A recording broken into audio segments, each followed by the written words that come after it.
Бул 2024 жылдагы кайсы максатыңызга жеттиңиз, бөлүшө аласызбы? Жыл кандай болду сиз үчүн? Ой, менин 2024 жылым өтө андай насыщенный болду деп айтсам болот. Кечирип коюңуздар да, 3 тилде сүйлөп атам да, мен деген оюнду толуктура албай, кыргызча сүйлөгөнгө аракет кылып атам азыр. Анткени ушул жакта эле мен өзүм магазинди ачкан болотмун. Жакында эле жанара келген болотмун ачылууга. Өтө көп максаттарга жеттим. Кичинекей кезимде армандайтын едим да, киного түшүүгө. Осы Кыргызстан элинде маған сондай мүмкүнчүлүк берди, киного тартылып. Өзүмдүн магазинимди ачтым. Негизи ойда жок, тек гана арман гана болотун да, только мечтой было. Былай цель деген сыяктуу болгон жок. Бирок деген Кудай берем десе бере салат экен, сөйтүп аракет кылсам берекесин берип, 3 арманымды орундадым десем болот. Биринчи киного тартылдым. Анан экинчи магазин ачтым. Үшүнчү өзүмдү таптым. Өзүңүздү таптыңыз. Төртүнчү арманыңыз 7-чи каналга келдиңиз. Негизи баягы Аружан менен сүйлөшкөндө эле айтып калчу, киного тартылсам деп эле айтып берчү да, кыргыз киного деп. Анан баягы биз бир нерсени каалап туруп, ошол нерсе ишке ашканда биз ойлогондой болбой калат го. Негизи эле киного тартылган жактуу, акыркы учурларда киносун көрдүңүз болуш керек. Киного тартылдыңыз. Киного тартылган кандай экен, жактуу? Ооба, Айбек байке мурда эле таанып, биз деген биринчи такси тасмасы чыккан кезде, Казакстанга киргизген кезде бардык блогерларды, казактарды менин бывший жолдошум экөөбүз чакырган болотмуз. Ошол кезде режиссер менен таанышып, ошол кезде айткан болотмун, Айбек байке, мени киного чакырыңызчы деп. Чакырган кезде мен кәдимгидей съемочный площадканы өзүм күткөндөй болду да, кәдимгидей өзүм кыялымдагыдай.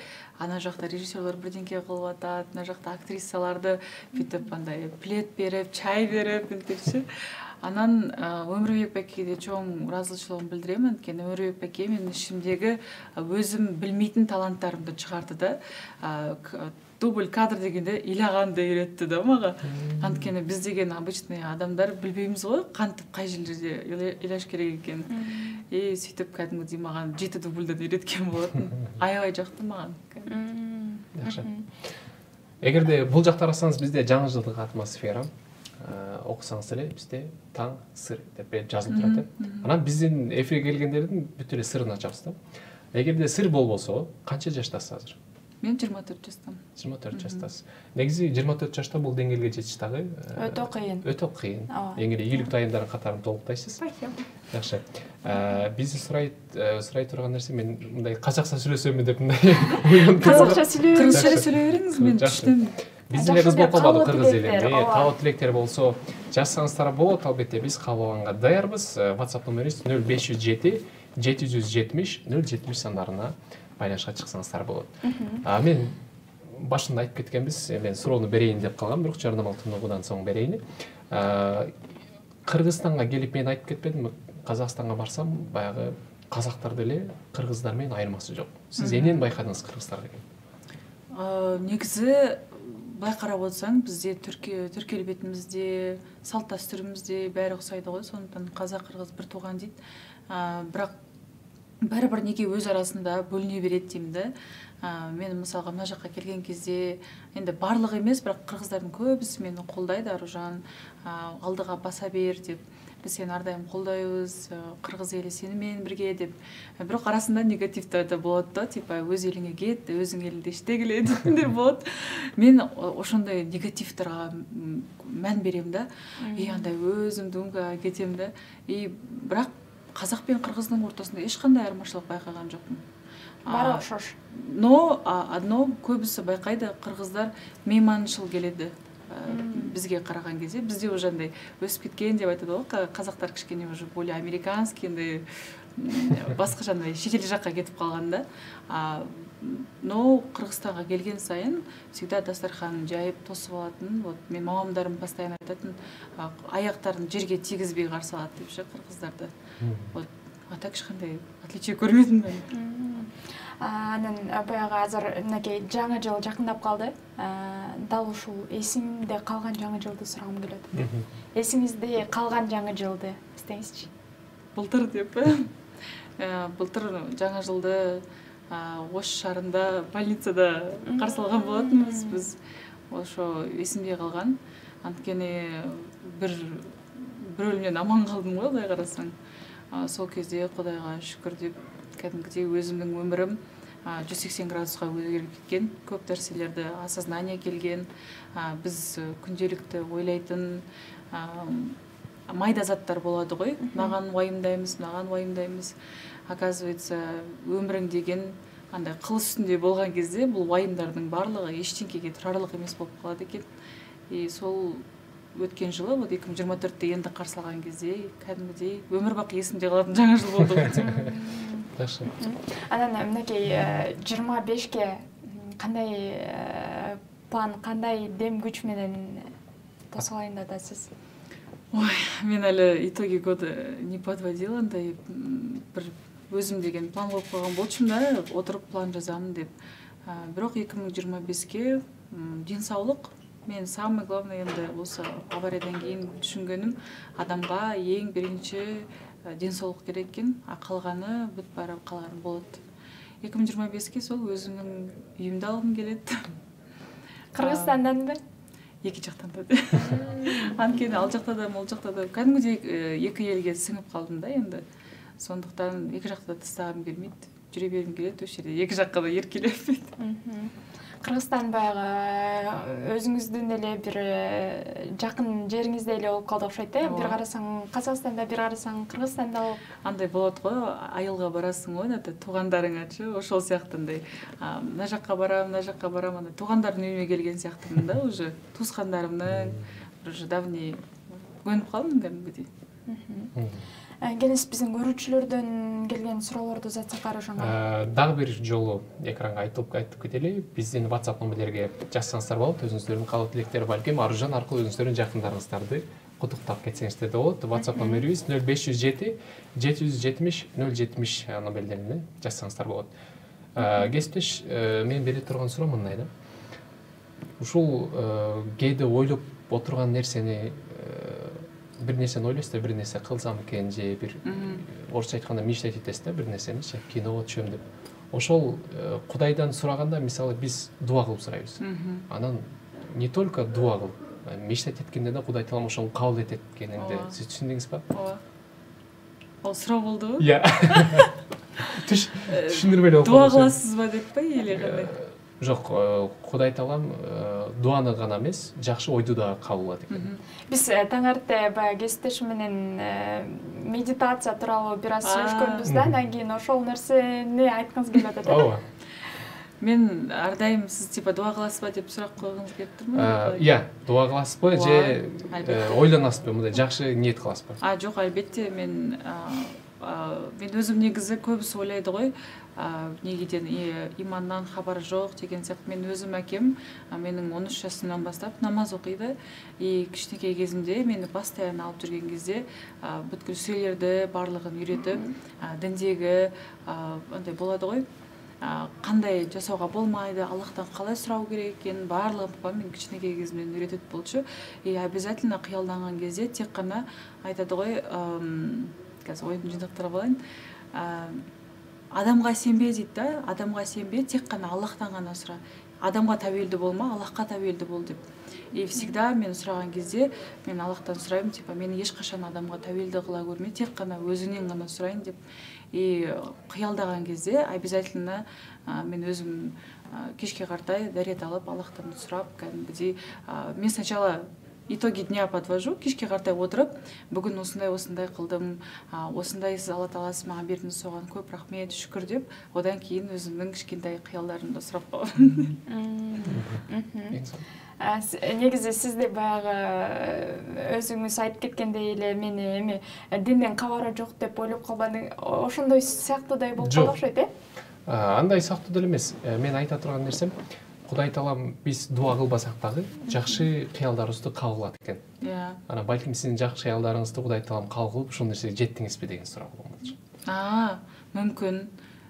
Мен всегда негизинде кичинекей кезимден я замечаю то, что мен Аллахтан каны не нерсени катты сурайм, ошол нерсени маган ар дайым берет да. И мүмкін сынақ арқылы кейбір кезде беру мүмкін.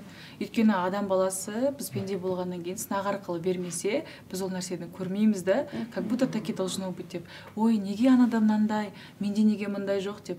Анан кейін сынақтардан өткеннен кейін, менде кәдімгідей шүкіршілік ететіндей нәрсе бар екен ғой деп ойланып артына қарап қаласың да. Сондықтан алдыға да қарау керек, бірақ артыңа да қарап, ортада тұрғаныңа шүкір ету керексің да. Сол кезде Алла тағала, мына пендем шүкіршілік етіп жатыр екен ғой, значит, она достойна еще большего деп айтады да. И ошол кезде береді. Вообще басқа бірдеңе. Негізі эле баягы жыл тууралуу, жыл жыйынтыгы тууралуу сүйлөшүп атабыз го, андан кийин дал ушул 2024 мынакей жакшы жемиштүү жакшы жылдардан болду дедиңиз. Андан кийин мындай сөз түрдө ак менен кара бир эме эриш аркак жүрөт деп айтып калышат бизде. Анан дагы кандай өзүңүзгө мындай туура келбей калган нерселер болдубу? Енді не болмаса да барлығы Аллахтың қалауымен болады ғой. Біз қанша тырыссақ та, қанша әрекет қылсақ та, если маңдайымызға сол тағдыр жазылған болса, ол әлбетте болады да. Біз аны ешқандай өзіміздің қолымызда емес та. Атак ештеңкеге өкінбеймін. Барлығы өзінің орнымен, өзінің уақытымен болды деп ойлаймын. Көршілерді келген SMS-тер тоқып кетелік. Хаттарыбыз: ассалаумағалейкум, қандайсың Аружан, денсаулықтар жақсың ба дейді. Жұмыштары болып жатыр ма? Қай жерге магазин аштың деп сұраған. Реклама болып кетпей ме? Боламайды ғой. Деп шарбызда Бішкек қаласында.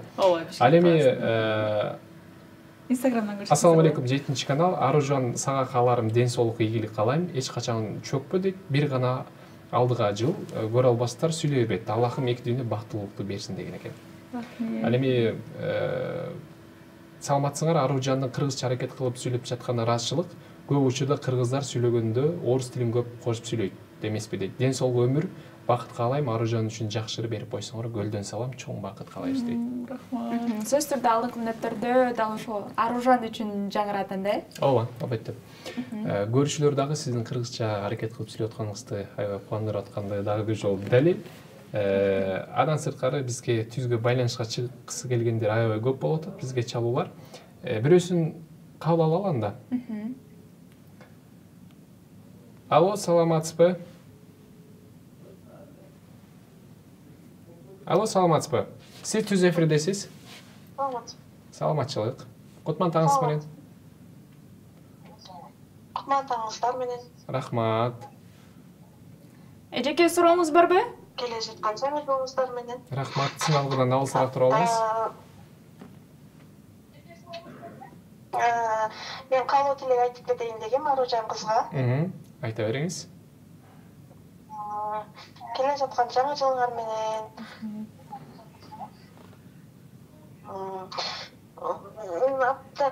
Жакшы көрөм Аружан кызды. Кайсыл жактан көрүп жатасыз эже?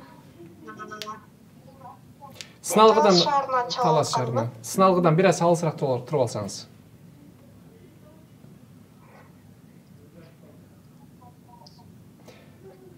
Чоң рахматтан да эжеке. Дагы калуу тилегиңиз барбы? Аружан кызга денсаулык каалай, денсаулык өмүрү узун болсун. Рахмет.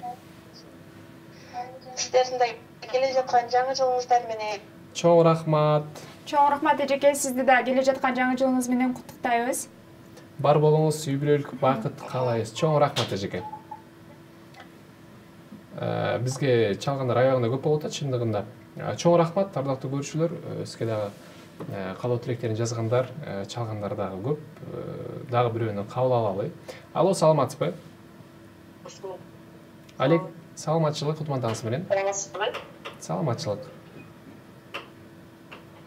Мен сиздерге 7-ші каналга куттук айтайын дедим эле. Айтыңыз. 7-ші канал келе жаткан жаңы жылыңыздар менен. Чоң рахмат.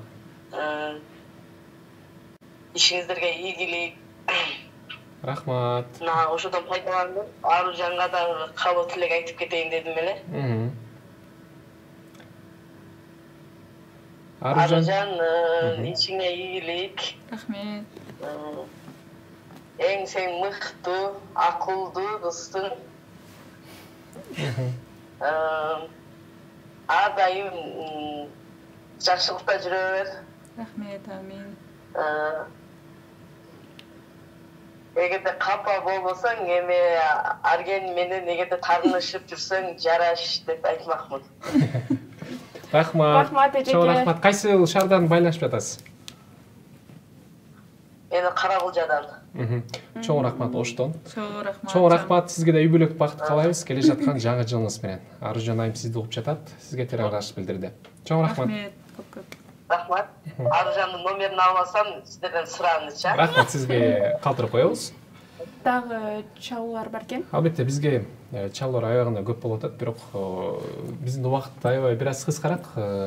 Бул жак калуу тилектерди сизге өзүбүз жөнөтүп коелук. Элдердин эмнедир калуу тилек жазгандарын. Кийинки сурооңузду коюңуз анда. Негизи эле баягы мен жаңы жыл тууралуу эле сүйлөшкүм келип атат.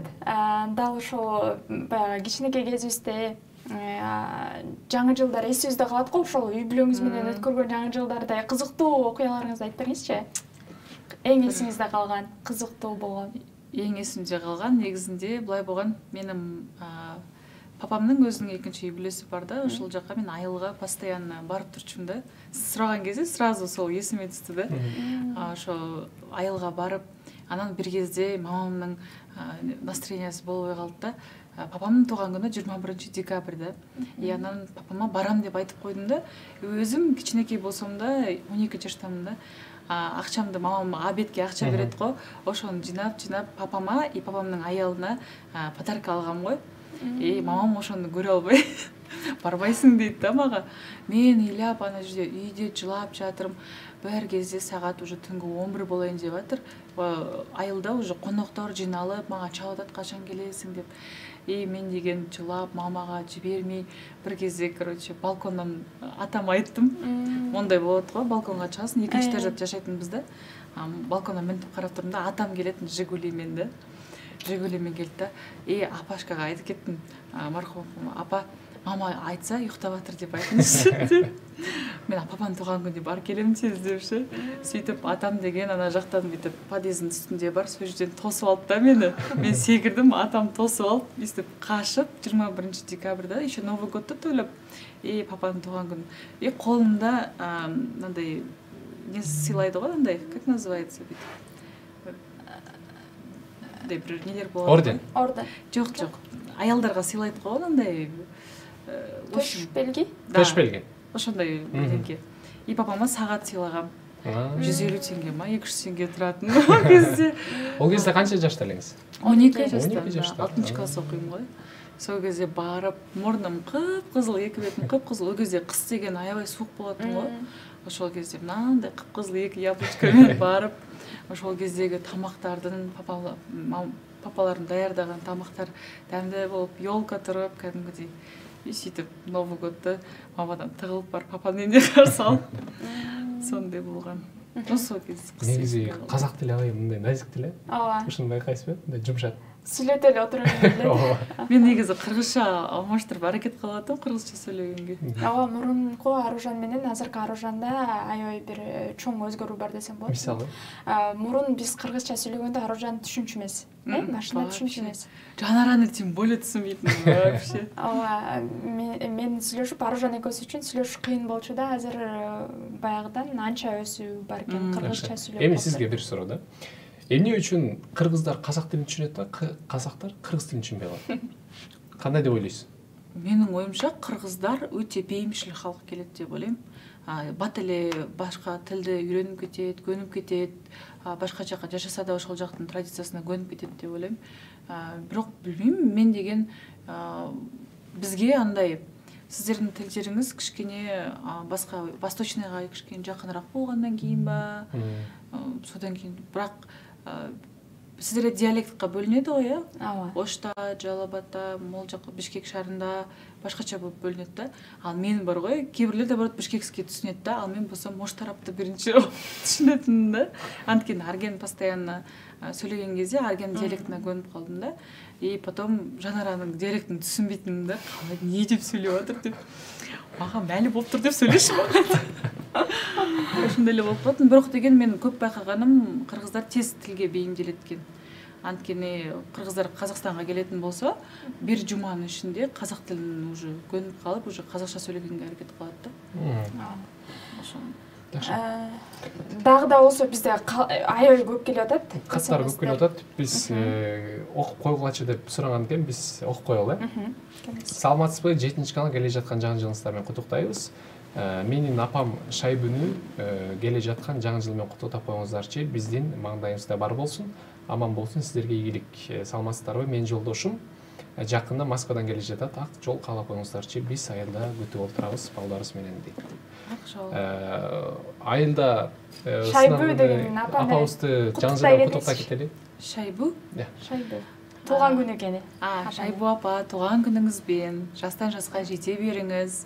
Немерелериңиздин буюрса шөбөлөрүңүз жок болсо шөбөлөргө толуп, өбүрлө шөбөлө болуп, жастан жаска жете бериңиз. Тек гана бакыт тилейм, самый эң баштысы ден соолук. Эң башкысы ден соолук. Бизге чалуу билдирүү бар. Саламатсызбы? Саламатсызбы? Сиз улупча ата. Саламатчылык. Ассаламу алейкум. Ва алейкум ассалам, кош келдиңиз. Сиз түз эфирдесиз. Сыналгыдан алысыраак туруп алсаңыз. 7-чи каналды куттуктап кетейин дедим эле. Жаңы жылыңыздар менен. Чоң рахмат, сиздердин да жаңы жылыңыздар менен. Конуштабыз. Чоң рахмат. Ошону менен пайдаланып эле Аружанды төмөн жогору айткандай, Сыналгыдан алысыраак туруп алыңыз, байкеси. Дагы бир жолу кайталап кетели. жогоруда айткандай, ден соолук, сабырдуу болушун каалайм. Келе жаткан жаңы жыл менен куттуктайм. Рахмат. Чоң рахмат сизге. Сизге да ыраазычылык билдирип атат. Кайсы шаардан байланышып жатасыз? Чоң рахмат сизге. Сыналгыдан алысыраак туруп алыңыздар десем дагы болбой, балким өздөрүнүн укканы да кызыктуу болуп атат окшойт көрүүчүлөр. Көп рахмет.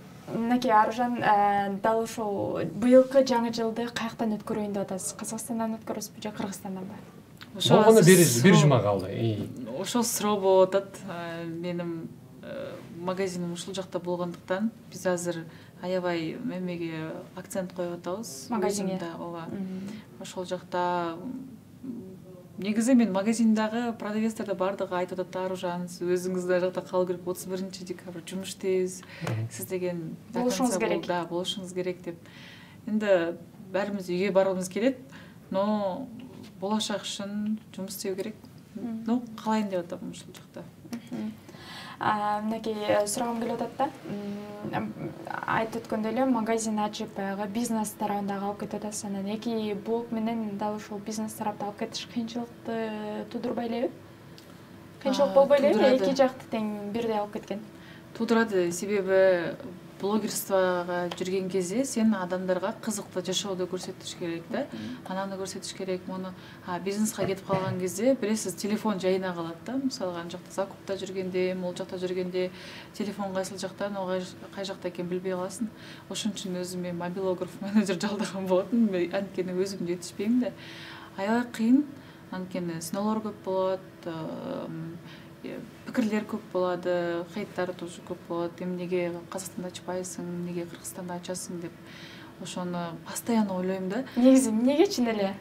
Вот мен айткым келетин, энди өзүңүз билетиндей, ону моюндоо керек да. Эң биринчи менде статистика боюнча биринчи Кыргызстан туруп.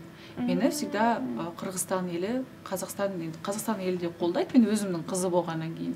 Бирок Кыргызстан эли мени кадимгидей өзүнүн кызындай кабыл алып, кадимгидей постоянно колдап, көргөндөн кийин ошол жакта колдоо айтат го, адамды кай жерде колдойт, сол жакта жасап, сол жакта ашканга аракет кылат го. Мен мисалга Алматыда да ашканга менде возможность болду. Бирок деген мен ойладым, мен неге Алматыда ашам, если менин аудиториям Бишкекте деп. Анан бардыгы Аружан, мен опросник калдырган болотум. Мен магазинде кайсыл жакта ашайын деген кезде бардыгы Бишкек, Ош, Жалал Абад деп жазган болотум да. Ошол статистикага карап, энди бизнесмен болгондон кийин билесиң го, где вот больше статистика, там и должно типа деген сияқты. Анан ойлоп аттым да, енді көбісі Москва шаарында ачып атат, кээ бирлери Қазақстанда ачып атат кыргыздар. Мен ойлодум, маған андай сын пикирлер болмойт деп ойладым негизинде, өйткөнү барлыгыбыз ар түрлүү шаарда иштейбиз го, эч ким эчтеке демейт деген сыяктуу. И мен ойлойм да, иногда мен налог төлөп атам азыр Кыргызстанда да, налог төлөйм. Я законопослушный налогоплательщик, кәдимгидей сауданы жүргүзүп атам. Мен ойлойм да, вроде Кыргызстандын экономикасына бір какой-то капля в море да. Кичкене бір капля в море болсын, косуп атам да, кичкене бүйтүп. Албетте, ошо көл дагы тамчыдан жаралат. Да. Айтып кетсем боло ма? Еще мен кыргыз кыздарга, өзүмүздүн кыздарга да мотивация бергим келет да. Мен магазин ачкан кезде бардыгыңыздар ушундай мүмкүнчүлүк бардыгында бар. Азыр 21-гасыр болгондуктан интернеттин заманы болуп кетти го. Инстаграмдарды ачасыздар, рилс сала берсеңиздер, мисалга, ол өтө берет да. И любой кызда, айылдан болсун, шаардан болсун, башка жактан, чет өлкөдөн болсун, бардыгында бирдей тең мүмкүнчүлүк бар. Ошондуктан кыздар, эч ким барлыгыбыз бирөөдөн бирөө артык эмес, сондуктан баарыбыз өзүмүздү колго алып, обязательно 2025 жылы ар бириңиздин бір бизнесиңиздер болсун, как минимум. Айтканыңыз келсин. Амин. Амин. Жакшы. Акыркы суроо берип кетели, биздин убакыт аяктап баратат. Жана айтып кеттиңиз, ушул жылы 3 максатка жеттим деп. Мунун биринчиси бирөөсү гана мага аябай жакты. Ал максатыңыз мен өзүмдү таптым депчи. Өзүңүздү тапканга чейин кандай элеңиз? Азыр кандайсыз? Айырмачылык болду? Мен негизи осы жылы өтө катты психологияга өзүмдү издегенге, негизи көбүсү айтат го, психологиянын барлыгы биздин Куранда жазылган депчи. Ошо менде постоянно психологдор менен иштеген кезде көбүсү адам постоянно пикирлерден зависит этет го, анау не дейт деген сыяктуу. И мен постоянно думкага кирип кете берем да. И өзүмдү тапкан кезде, неважно, какая у тебя внешность, неважно, какой ты национальности, неважно, какой у тебя характер. И мен самый түсінген нәрсем осы жылда, орысша айта берсем болады ғой, сол нәрсені просто қазақша аударып, человек видит тебя таким, каким он хочет тебя видеть, дейді ғой. Это не ты такой плохой, а этот человек просто өзінің ойында сен туралы ойлайды. Қанша адам болады, ошончо пикир болады, қанша адам болса, сонша версии тебя, дейді ғой. Сколько людей, столько версий тебя будет. Допустим, Жанара мен үшін аябай соң кыз болуы мүмкін, біреу үшін там стерва болуы мүмкін деген сияқты. Но она же не меняет суть, она остается такой же Жанарой. Ошол маған прям қатты тиді да, и мен түсіндім кәдімгідей. Реально, мен біреуге жаман көрінем, біреуге жақсы көрінем. Азыр маған мен чалып атат ғой, типа қалау тілектерін айтып, алар мені кәдімгідей жақсы көрген адамдар, жақсы көрмегендер чалбайт деп. Ошоны түшүндүм да, типа никогда не ищи себя в чужих людях, өзүңдү самое главное сыйлап, тек қана Кудайга гана муктаж болуу керек, адамга табелдик болмоо керек деп. Аны түшүндүм. Демек, өзүңүздү таптым деп ойлойсуз? Да, мен просто убакыт кыска болуп аткандан кийин оюмду кыска-кыска айтып атырмын да, негизи көп болсо да. Чоң рахмат. Эң сонун ишиңизге дагы ийгиликтерди каалайбыз. Буюрса, мынакей 24-жылы чоң ийгиликтерге жеттиңиз, өзүбүз дагы көп болуп келатабыз, көрүп атабыз. 2025-жылы дагы мындан дагы эки эсе ийгиликтерди каалайбыз. Буюрса, бир гана Бишкекте эмес, Кыргызстандын ар бир жеринде өзүңүздүн дагы ушундай кичинекей ишканаңыз десек дагы болот, ишканаңыздар болсун дейли. Ийгилик каалайбыз дагы жаңы жылды буюрса 2025-те жакшы маанайда тосуп алыңыз дейли. Рахмат. Кыргызстан элин куттуктап кетсем болобу? Ооба, келиңиз. Келе жаткан жаңа жылдарыңызбен Кыргызстан эли, мен сиздерди өтө катты сыйлаймын, курметтеймин. Сиздерге де чоң рахмат айтам, ыраазычылык билдирем. Ошентип мени эркелетип, осулай көтөрүп жүргендериңизге 2025 жыл сиздерге өтө берекелүү болсун. Кыргызстан эли көркейе берсин. Барлык жерде чет өлкөлөр билип, танып, мына Кыргызстан эли деп көтөретиндей деңгейге жетүүнө себеп өзүмдүн де үлесимди коскум келеді. Сондуктан бардыктарыңызга ден соолук тилейм. Чоң рахмат. Үй бүлөк бат калайсыз, алтын ойгон убактыңызды бөлүп келип бергениңизге терең ыраазычылык билдиребиз. Ардактуу көрүүчүлөр, биз сиздер менен коштошпойбуз, албетте. Кийинки кызыктуу эфирлерден кайрадан көрүшкөнчө сак саламатта туруңуздар. Бүгүн кызматыңыздарда мен Имар Пынарбек жана кесиптешим Жанара Жоробекова болдук. Бүгүнкү иш күнүңүздөр ийгиликтүү деңгээлде өтсүн дейли. Кесиптешим айткандай коштошпойбуз. Кийинки жакшы бир берүүлөрдө көрүшкөнчө.